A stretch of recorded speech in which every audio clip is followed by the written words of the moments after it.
Just wore out. Okay? Here's what we want to do. I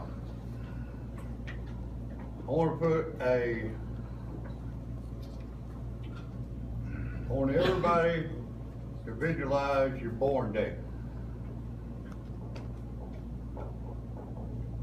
Everybody agree we got a born date and a death date?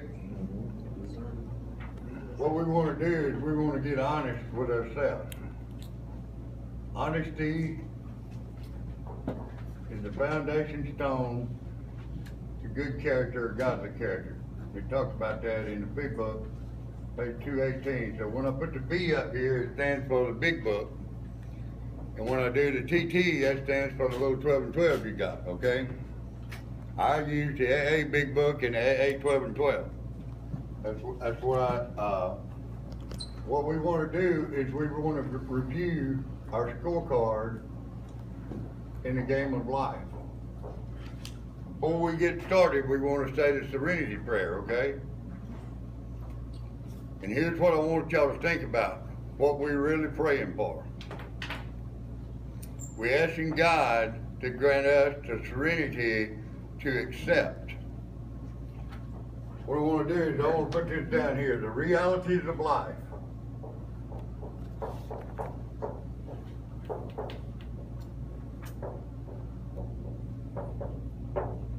I'm going to say for mankind. Not just for drunks and junkies, okay?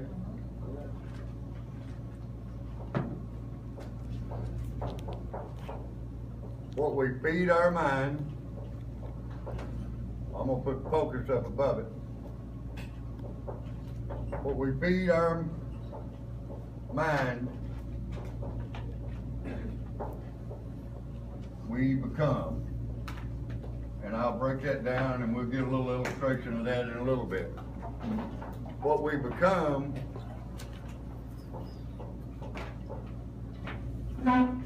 we transmit.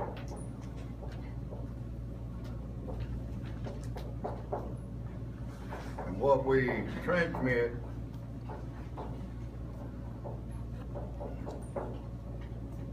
we receive.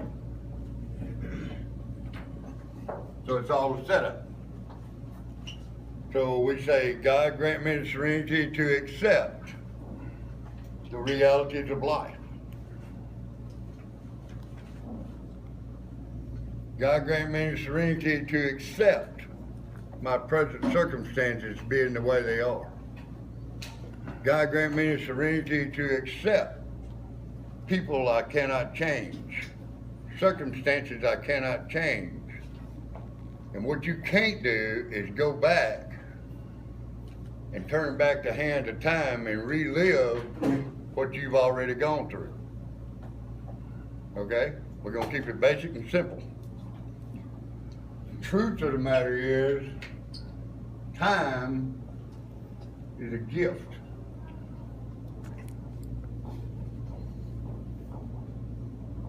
And what we've been doing is we've been squandering our gift because we have squandered a lot of time. Y'all agree? We're asking God to grant us peace to accept the damage you've done to yourself, to your families, to your friends. You can't go back and unscramble scrambled eggs, and the water that's flowed under the bridge in the game of life has flowed under the bridge. So we all at a turning point in our life. Courage to change the things that we can. A lot of that has got to do with how we look at things. Battlefield of the mind.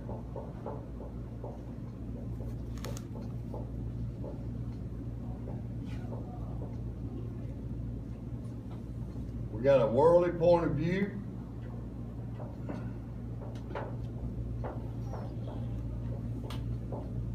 What we want to develop is a spiritual point of view.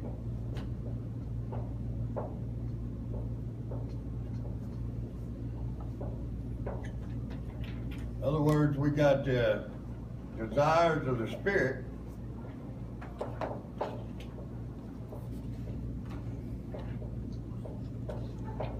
versus the desires of the world, or the worldly desires.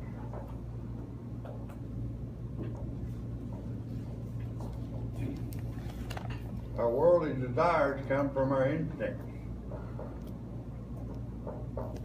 Three basic instincts: sexual instinct, security, and the social. We got the nature of the dark side,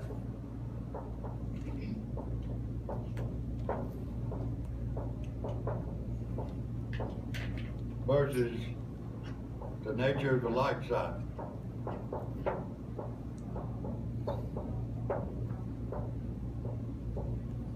These two forces oppose each other. Y'all agree with that? The purpose of the light side is for us to have a wonderful life.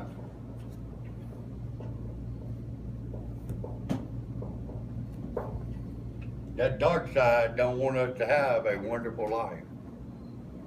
Matter of fact, the dark side wants us to be miserably ineffective.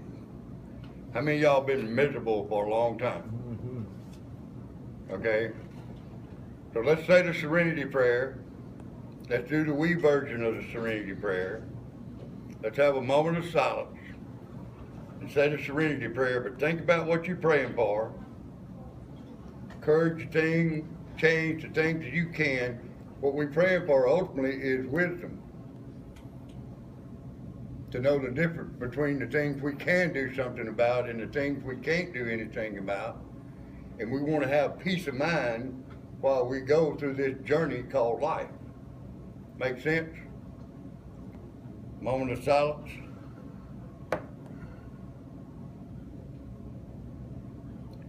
Serenity Prayer.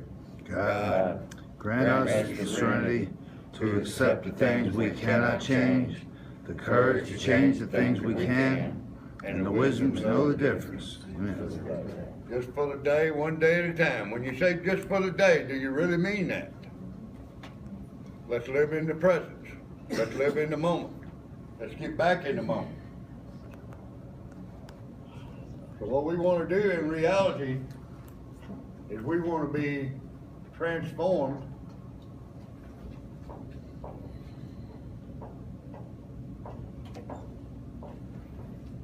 from the worldly to the spiritual. The problem is we don't know how. Y'all agree with that? If you knew how, you wouldn't be here. Thank God for the 12 steps.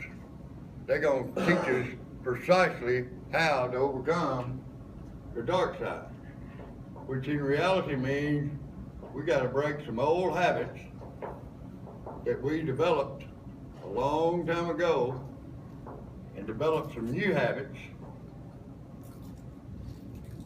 The old habits got us in bondage. We developed some new habits. Going to set us free. How many of y'all want to be free on the inside? How many of y'all want to be free of any resentment toward anybody?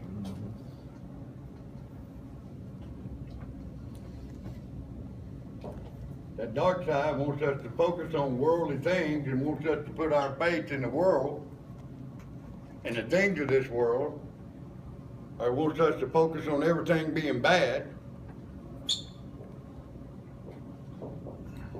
You focus on what's bad today, what kind of day you gonna have? Bad. You focus on what's good today, what kind of day you gonna have? What are you grateful for? Are you grateful you got 2 feet, 2 legs, 2 arms, 2 eyes, 2 ears? And if you don't have but one, be grateful you got that one, okay? How many near-death experiences have you already gone through? How many times could you already been dead? How many of y'all could have been in the penitentiary? How many times you got behind that wheel in that 2,000-pound bullet and drove under the influence and could have killed somebody else? So what are you grateful for? Are you grateful you've been spared? Are you grateful you got an opportunity to change your scorecard? Or are you going to take advantage of it? Who paid for you to be in this facility right here, right now? Who footed the bill? Did your mama put it? Did your daddy put it? Who paid the bill for you to be here? How much money have you squandered in your lifetime? Fair question? What we want to do is review our scorecard. I'm going to do it like this.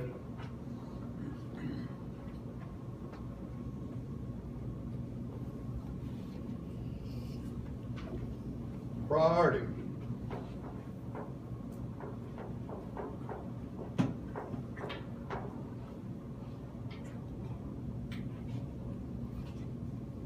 What was your priorities when you was about 12 years old?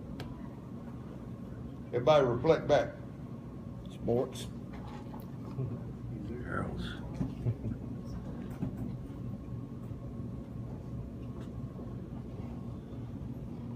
Y'all see that word? Worldly.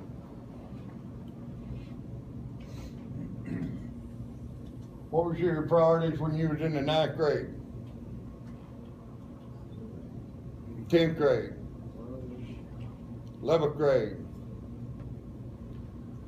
12th grade? When you was 18 years old?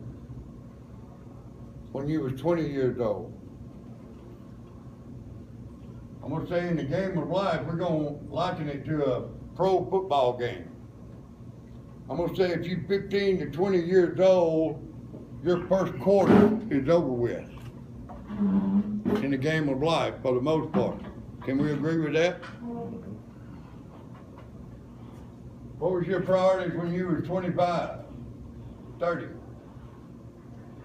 35?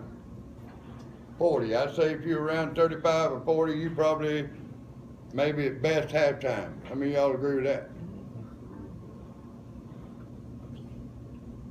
Personally, if I make it to October 24th, I'll be 64 years old. I figure for me, I'm at best late 3rd quarter, early 4th quarter. In the pros, you get a 2-minute warning. In the game of life, most people don't get that 2-minute warning. I'm going to a funeral tomorrow in the morning where a man was found dead in his car just the other day. And every time I turn around, one of us is dying. While this meeting's going on today, our mamas and daddies and our families are getting those phone calls all over this nation, all over this world, about people like us who have made some bad choices.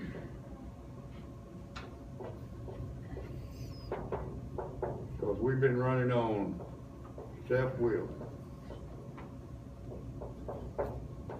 I'm going to do what I want to do when I want to do it, no matter what anybody says or does. Y'all understand that mindset?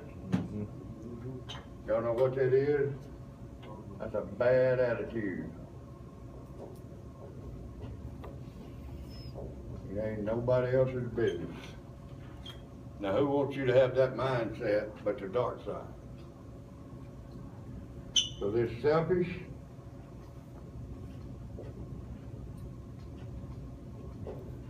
self-centered nature is killing people like us. Y'all got that? Because it's all about me, you know. You know what we suffer from, the what about me-isms. What about me? Well, what about me? And as a rule, we don't walk in the footprints of somebody else because we're too busy walking in our own. There we are right there, circle of influence.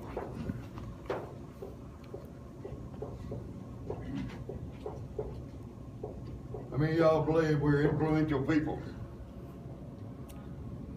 Which one of these instincts was involved when you took your first drink or drug? The social instinct you just wanted to be part of, didn't you? What about your security instinct? What you putting your faith in? Who you putting your faith in? Y'all see the power of those instincts?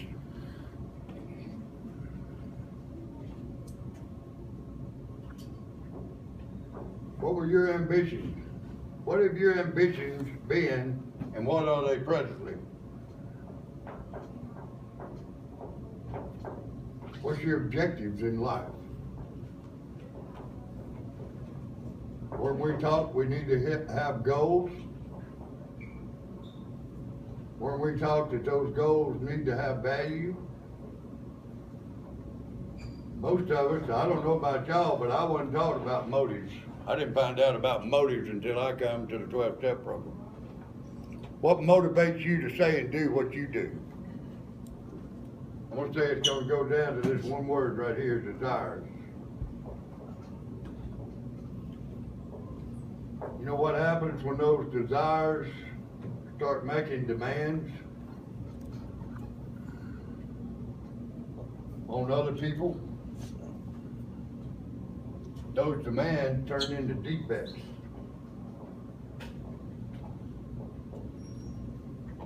You know what those defects do? Leads us to destruction.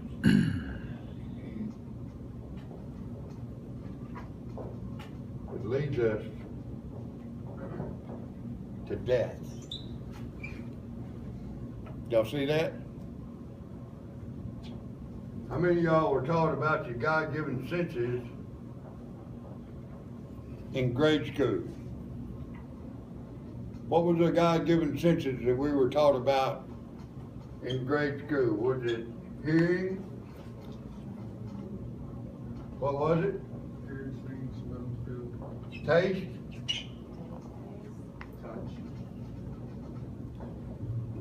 Touch? Smell. What's that smell? What's that smell? What about sight? So we were given all these natural senses, and we were given these God-given instincts. How many of us have misused that instinct to the max? How many of y'all would like it if we would all see a VCR tape of all that perverted stuff that we did while we was out there under the influence of the poison? How many of y'all would like for your mama or your little kids to misuse your God-given instincts the way you have misused yours? Matter of the way the 12 and 12 puts it, it says this perverse soul sickness is not pleasant to look upon. It says instincts on rampage balk when they start getting investigated. What have you been putting your faith in? Who have you been putting your faith in? A lot of us put our faith in that almighty dollar. A lot of us put our faith in somebody else to try to make us feel secure. What about that social instinct?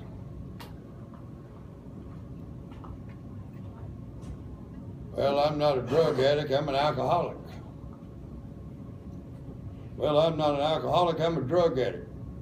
How much divisions does that social instinct cause? Well, I'm not a Baptist, I'm a Methodist. I'm not a Methodist, I'm a Presbyterian. I'm not a Presbyterian, I'm a Pentecostal. Anybody can increase the list, can't we? Why can't we all be part of God's creation, and why can't we be His pride and joy here on earth? Because that's what we are. That's what mankind is. And God created each and every one of us in the likeness and image of Him. And in the 12-step book of Alcoholics Anonymous, in the service manual, it says freedom under God to grow in its likeness and image will ever be the quest of Alcoholics Anonymous. Now, I don't know what the quest of any other 12-step program is, but I do know what the quest of Alcoholics Anonymous is, recorded in our service manual. So we're all messengers. How many of y'all believe we're messengers?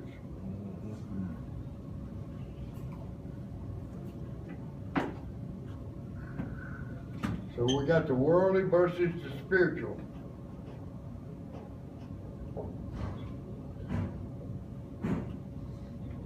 This side over here, the purpose of this side over here wants to steal your peace of mind. How many of y'all have let a family member steal your peace of mind because of what they said or what they did, or because of what they didn't say or what they didn't do? Y'all ever let a family member steal your peace of mind? How many of y'all have a grudge against a family member? How many of y'all believe the dark side wants you to have a grudge? And what this dark side wants to do is wants to steal your peace.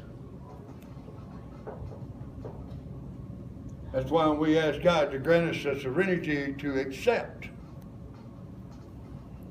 How many of y'all believe the dark side wants to use the world and its ways and the people of this world to steal your peace of mind through the spirit of fear?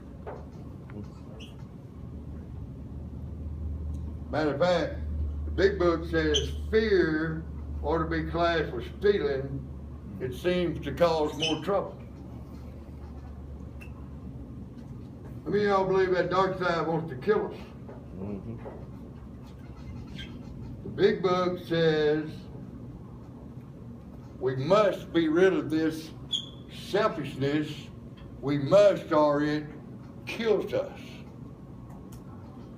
And then it says on page 66 in the big book, the wrongdoings of others, fancied or real, whether they really hurt us or whether they really wronged us, it really don't make any difference. It's got the power to kill, which is the power of the dark side.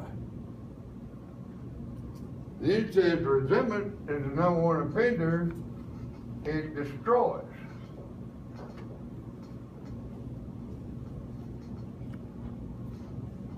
In the big book, page 64. And it destroys us. How many of y'all are worried about what might or might not take place tomorrow, next week, next month, next year? How many of y'all are worried about what might or might not take place tomorrow, next month, next year?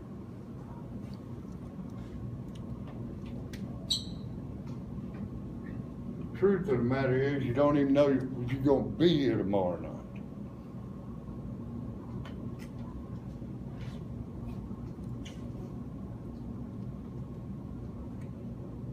How many of y'all got mad a long time ago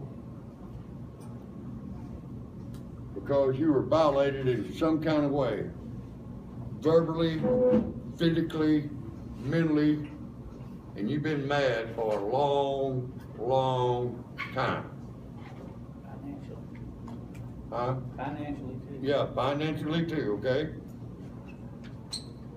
And a lot of us have been sad for a long time, haven't we? Because we've been focusing on those isolated cases where things wasn't right, and we knew it wasn't right, and we knew it was wrong because of what self-will was doing to the people of this world, family members, friends or so-called friends, and society. First circle of influence, family. Second circle, friends. Third circle, society. So we got angry. We let the sun go down on our anger, and that dark side got a foothold on us. So what we want to do is we want to become aware of the strategies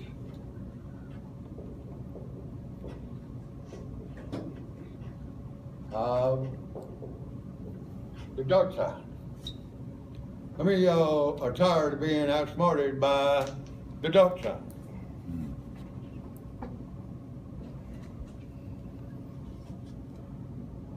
When you look at step five says admitting to God, to yourself, and to another human being the exact nature of our wrongs. But when you start looking at the nature of the wrongs, then you develop a spiritual perspective. Does that make sense? So we want to be transformed from the spiritual, from the worldly to the spiritual. In the 12 and 12, on page 28, we're not going to go there. I'm just going to give you some references. 28, it talks about being transformed. 107 and 113. In the big book, it uses this word transformed on page 133, 143, and 567. I want to encourage y'all to look these up. We're going to leave this up here so you can come back and take some notes out of it, okay? So when we get angry, we get real bitter.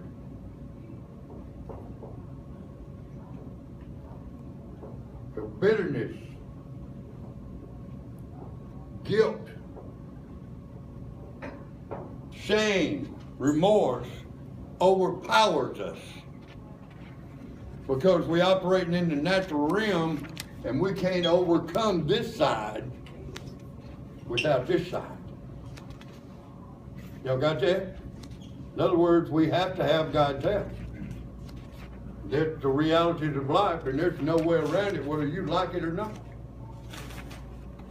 And you may not be able to see that. You may be mad at God because of what happened to you a long time ago.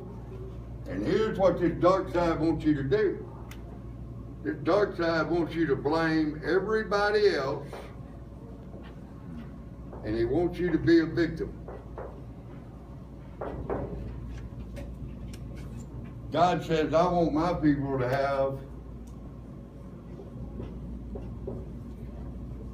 victory. I mean, y'all want to have victory. Sounds like a plan, don't it? We get bitter. We get resentful.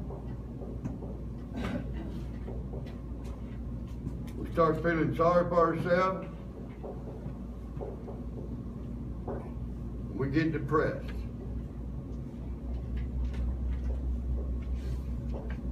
And the reality of life, what we feed our mind, we become.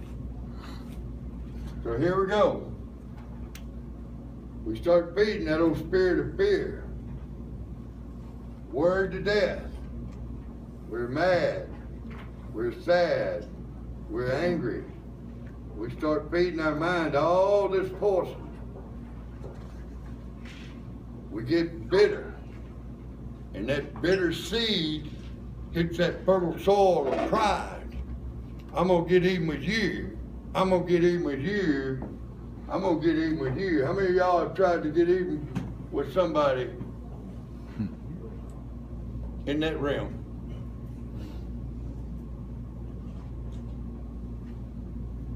And many family members have paid a big price for your middle finger attitude. I'll show you, I'll kill me. Y'all understand that? I'll show you, I'll go get wasted. You gonna see things my way, or you gonna pay a big price. I'm gonna make you hurt the same way you made me hurt. And you know what hurt people do?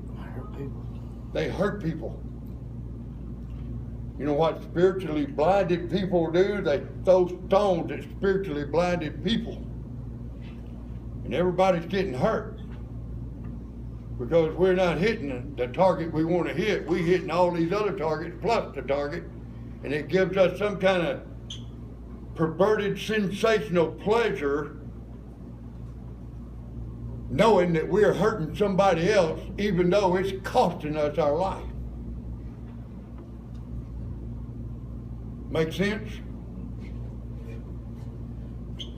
And the more we feed it, the more resentful we get. We get us a big old grudge list going. We start having grudges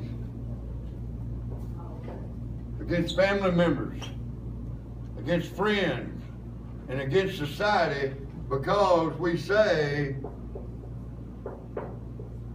it just ain't right. And nobody said it was. But what happens is when Mr. It Just Ain't Right moves in to the campground, to the battlefield of the mind, and sets up camp, we start feeling sorry for ourselves. And all these emotions take over our minds. Y'all see what I'm saying? And it's nothing but a vicious cycle. Emotional roller coaster. And we let these bedeviled emotions, 12 and 12 calls them on page 47, erratic emotions. On page 62, it calls them dammed up emotions.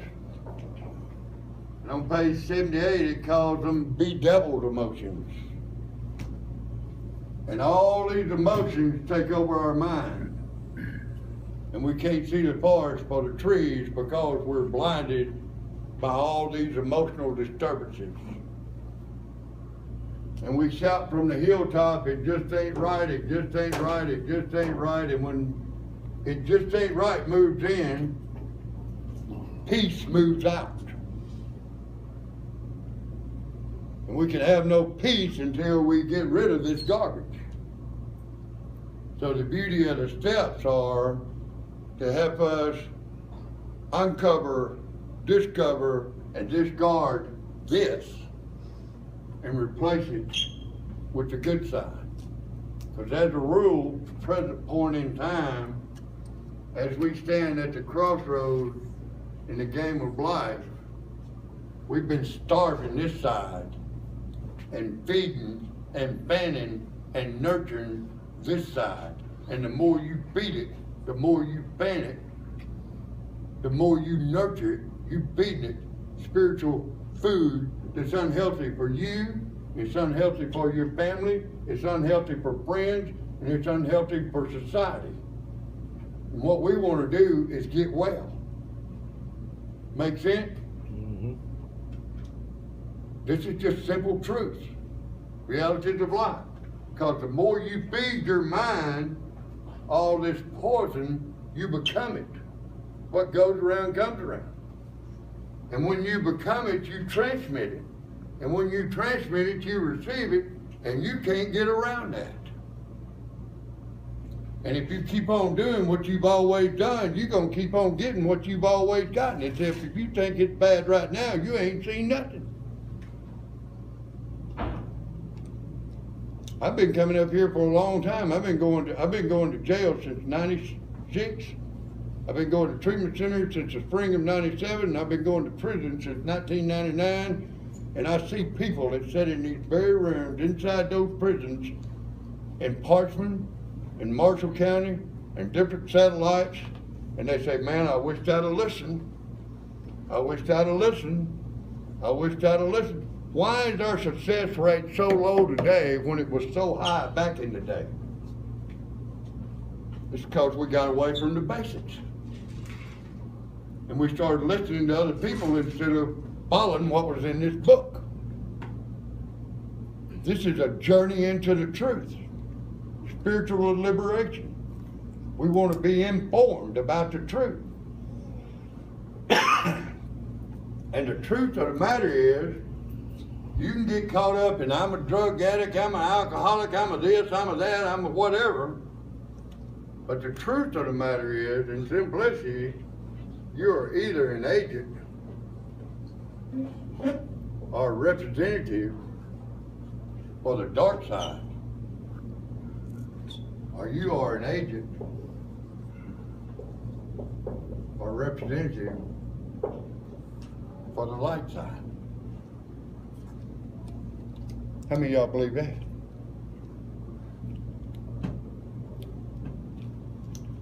Go to page 62 in the big book. We got a pretty good lead in, don't we? You know why this is so important?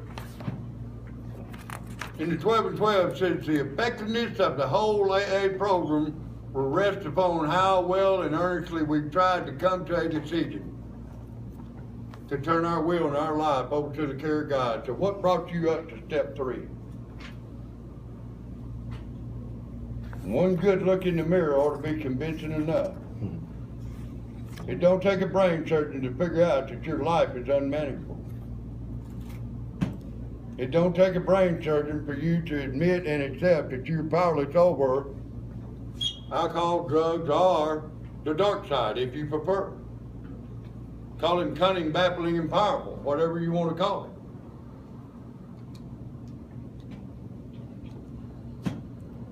How many of us need a new manager? How many of y'all believe that there is a power?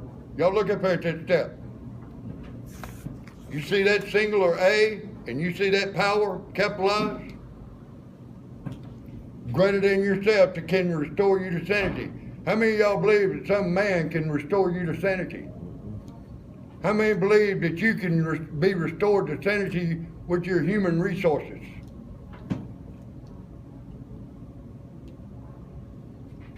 How many of y'all believe that God could and would if he were sought?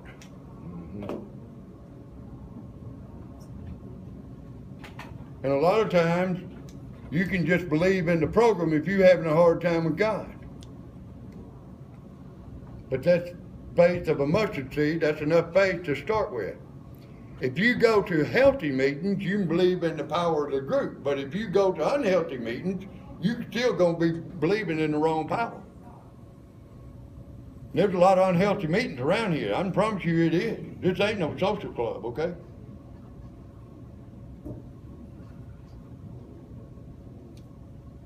But if you go to the healthy meetings, then you're going to get fed. How many of y'all glad you was able to come to this meeting today? I don't want to see a show of hands, but how many of y'all missed that meeting Sunday night? You know what you chose to do? Unconsciously. I'm not fussing at you. I just want you to get a revelation. You chose not to come in here and feed this side over here and expose this side over here because you had other things to do outside here from 6:30 to 7:30. And if you keep on doing what you've always done, if you don't break those old habits, if your priorities don't change, nothing changes. And you'll never know what you missed because you wasn't here. And a lot of people are forced to be here. God worked through drug court to force a lot of people into this movement. And so many people are ungrateful for drug court, but drug court is an answered prayer from mamas and daddies and grandmas and grandpas. If you think drug court's bad, you ought to go down to Parkman and get in those red and white britches down there and get locked up in one of them 23 ones and see if you wouldn't love to be in drug court. But it all goes back to how you look at it.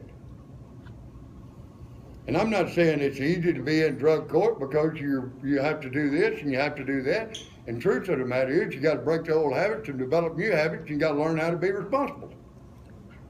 Make sense? So what we want to do is learn how to be faithful with the little things so the bigger things can come. But if you don't see it that way, you just don't see it that way. It all goes back to how you look at it. See what I'm saying? Instead of going to 62, let's go to 58.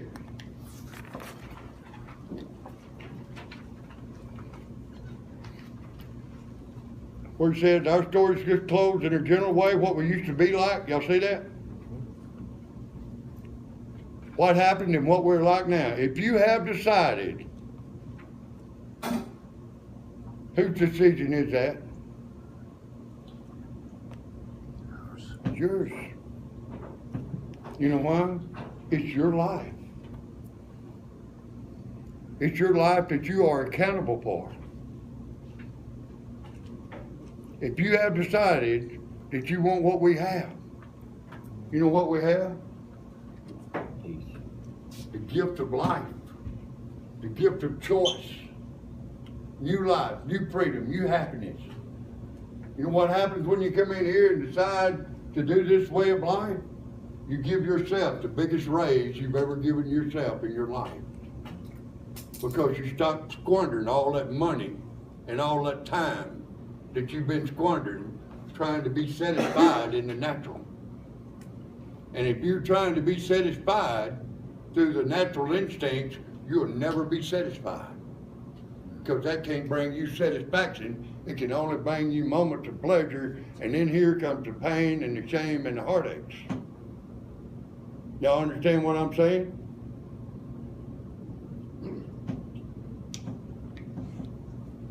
If you have decided you want what we have and are willing to go to any length to get it, then you're ready to take certain steps. What? How many of y'all been in treatment before? Raise your hand. How many of y'all went through the steps? Raise your hand.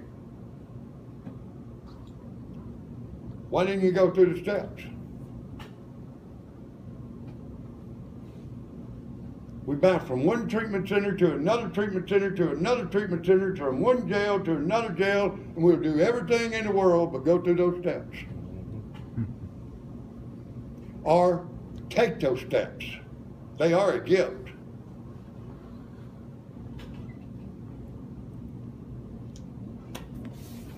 Go to page 82.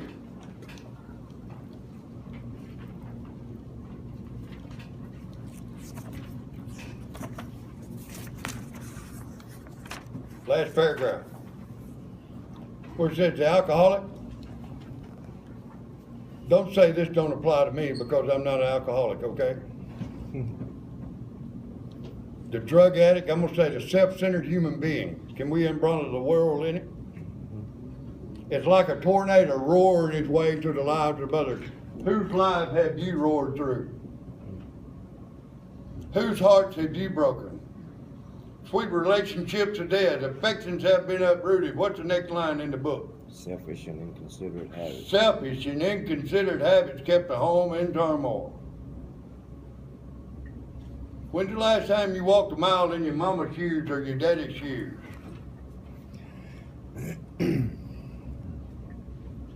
How would you want to be treated if the roles were reversed?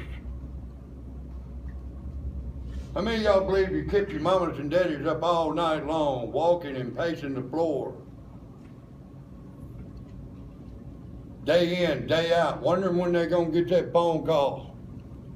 Wondering what kind of message is going to be on that other end of that phone call. Because we were selfish and inconsiderate. We're not going to call them and let them know where we are because we don't want them to fuss at us. And you know, and y'all know anything about that? Your little kids, how many of y'all got little kids? How many of y'all want your little kids to walk in your shoes? How many of y'all want the kids to have the testimony you got? Why is it okay for me to go around and hoe around with somebody else's mama, but you better not knock on my mama's door?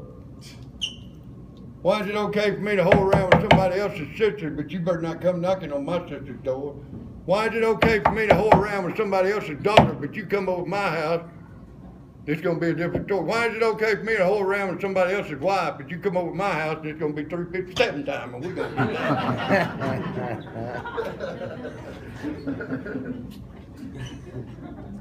Y'all understand that?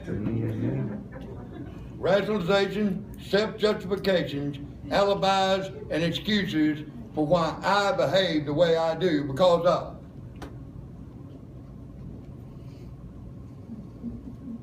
Nothing changes, nothing changes. Back in the day when they went through these steps, our success rate was like 80 to 90% when this thing got started. And it's a far cry from what it is right now. You know why? It's not a priority. Or you let somebody with 5 or 10 or 15 years tell you when you can do these steps and when you can't do these steps. We put sponsorship of his on some kind of pedestal like these sponsors are gods. And these sponsors are goddesses, and we got to do what our sponsor tells us to do. And we got blind people leading blind people, and everybody's falling in the ditch. We wonder what's going on.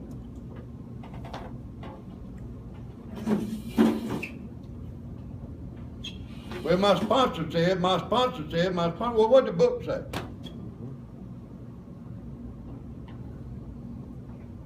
What God said? But be careful who you listen to and what you listen to and weigh everything up.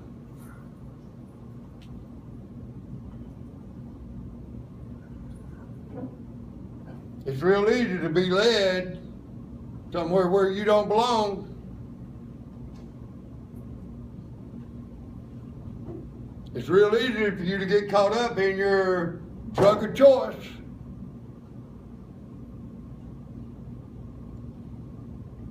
Instead of your relationship with God. Go to the bottom of page 99. Are we doing good? Yeah. Here's what I want us to say, y'all.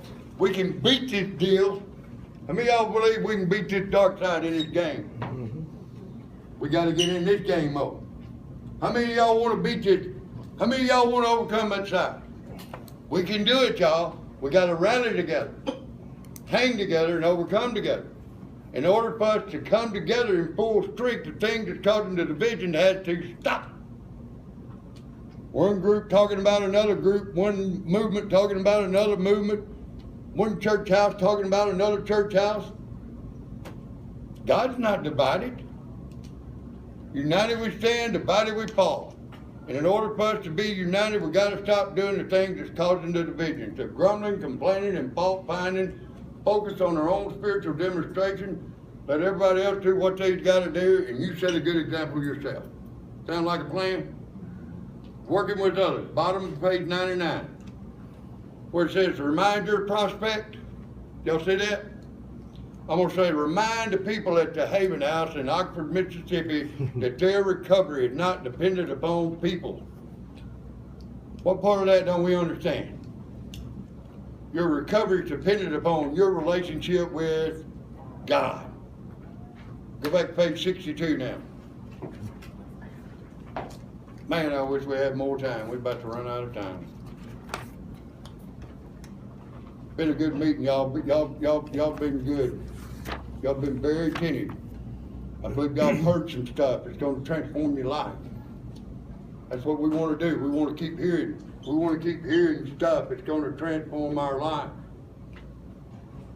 What do you listen to when you're not in this meeting? How many of y'all still listening to that rap music and all that crap that's going on? How many of y'all still listening to old Lonesome Me, them old blues and all that old country music? Y'all still listen? Well, I enjoy listening to it. Okay, well, keep listening to it then. And see what you feed your mind. See what goes on in your mind. You keep watching that old squat box. It's got all that poison coming off of it. You'll see. You'll keep feeding your mind that stuff. You keep watching that stuff. Listening to it. Y'all understand? Traps. Traps. Look at the bottom of page 62. where it says, this is the high and wide bit. Y'all see that? Right up above it, it says we had to have God's help. First of all, the high and wide bit, first of all, we had to quit playing God. You know what the actor wants to do? He wants to run the whole show. Playing the role of God. You know why we need to quit playing God? Because it don't work. You know what it says? It says, next we decided, here's the commitment, that hereafter in this drama of life, God was going to be our director. How you going to let God be your director? You got to ask him for some directions, don't you? Well, this book is loaded with directions. Simple, clear-cut directions showing how we have overcome the power of darkness, one day at a time. He is the principal and we are his agents. He is the Father. You know what? He's the Father of light. What he says in the big book, page 14, I must turn in all things to the Father of light who presides over us all. If you're not turning it over to the Father of light, who are you turning it over to?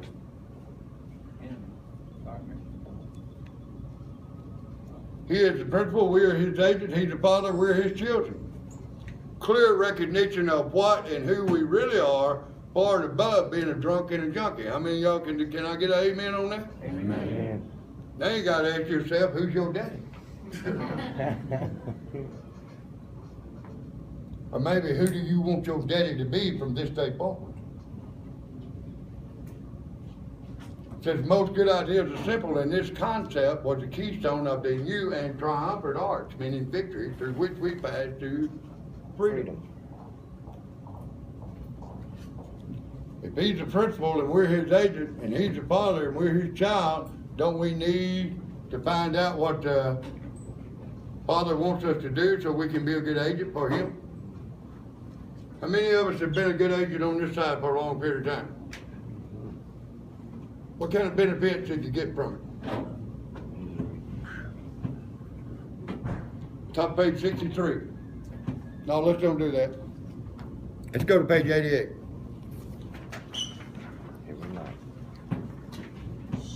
Breaking old habits, developing new habits. That little paragraph where it says it works, it really does, probably the shortest paragraph in the big book. It says we are undisciplined. Y'all see that? So we let God, that's a choice. Discipline us in the simple way we just outlined. So they just outlined a simple way for us to learn how to break the old habits and develop new ones. Back up to page 86. Hopefully I'll be back down here Friday. I'm thinking I'm going to be back down here Friday. We're going to continue with this, okay? I'm planning on being here Sunday night at 6:30 so we can continue. And I think God had chosen this bunch right here for us to really get down and get deep, okay? This has got to get deep. And we encourage all y'all to come back Sunday night. Don't let anything keep you from coming back. We're just only going to be here an hour, okay, from 6:30 to 7:30. But if you don't voluntarily do this, nobody's going to force you to do it when you leave, okay? But you're going to miss some good spiritual food if you choose not to be here Sunday night, okay? Breaking old habits, top page 86. When we retire at night, we constructively review our day. Were we resentful? Were we selfish? Were we dishonest? Were we afraid? You see all that dark side stuff? Do we owe an apology? Have we kept something to ourselves which should be discussed with another person at once? Were we kind and loving toward all? What could we have done better? Do we want to increase our skills? Go to bed at night and review your day and learn from your mistakes so that your mistakes won't take advantage of you, but you'll start taking advantage of them. Make sense? Next paragraph. Upon awakening, let us think about the 24 hours ahead, just for the day, one day at a time. We consider our plans for the day, but before we begin considering our plans for the day, we ask God to do what? Didn't we make a commitment that hereafter in this drama of life, God was going to be our director? If we're going to let him be our director, we need to ask him to direct our thinking. But you know what? We got a thinking problem. Something else is always on our mind.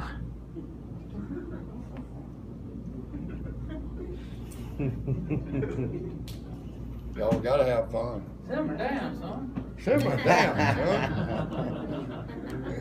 All right, go back to the book with me real quick. We gotta do a couple more things, then we gotta close. On awakening, second paragraph. On awakening, let us think about the 24 hours a day. We can consider our plans for the day. Before we begin considering our plans for the day, we ask God to direct our thinking.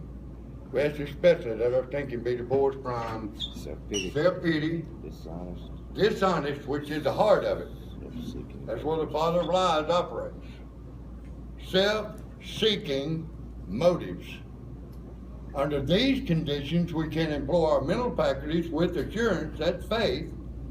After all, God gave us brains to use. Our thought life will be placed on a much higher plane, which will be the plane of inspiration when our thinking is clear of wrong motives. Jump over to page 87 real quick. We usually conclude our period of meditation with a prayer that we be shown all throughout the day what our next step is to be, and that we be given whatever we need to take care of any such problems. And we ask especially for freedom from self-will, because that's what blocks us the entry of God. And at bottom page 87. As we go through the day, we pause. When agitated? Any of y'all been agitated today? We pause when agitated or doubtful and ask God for the right thought of action.